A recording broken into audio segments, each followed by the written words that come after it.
So Jamie and Zav and a few of the artists are friends of mine, so I just thought I'd come along to the opening and kind of support the festival and kind of see the work and support what's going on. So I think it's really interesting, kind of, new and exciting. So I thought it'd be nice to kind of see it before it all kind of kicked off. What do you like? So what sort of something that stood out for you? Here or in the festival in general? Just here.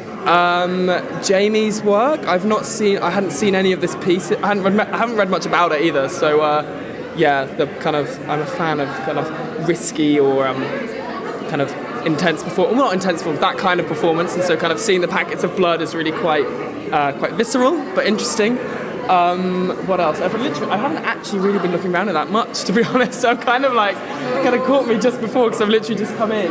But I think this is just part of a bigger, more interesting program, isn't it? Or not more interesting, a bigger, interesting program, just dissecting things I hadn't really thought much about.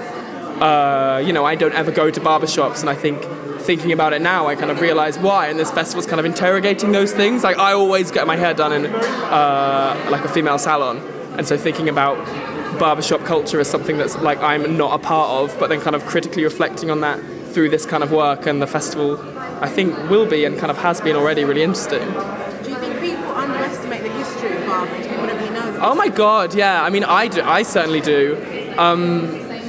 Things like, what is it, like Sweeney Todd? It's like the only other thing that I know that really kind of looks at like the barbershop in that kind of way, but like it is such a shrine to masculinity, but also so many bizarre kind of archaic bloodletting practices that you kind of just get, what is it, the red and the white things like that, drying out blood. Like in my head I knew that was a thing, but then when you actually think about it, it's so kind of visceral and gross and like amazing. It seems really weird because now barbershops you just think of haircuts and beard trimmings, but evidently this whole festival is kind of structured around how much more that can be and mean kind of politically and culturally and socially and economically.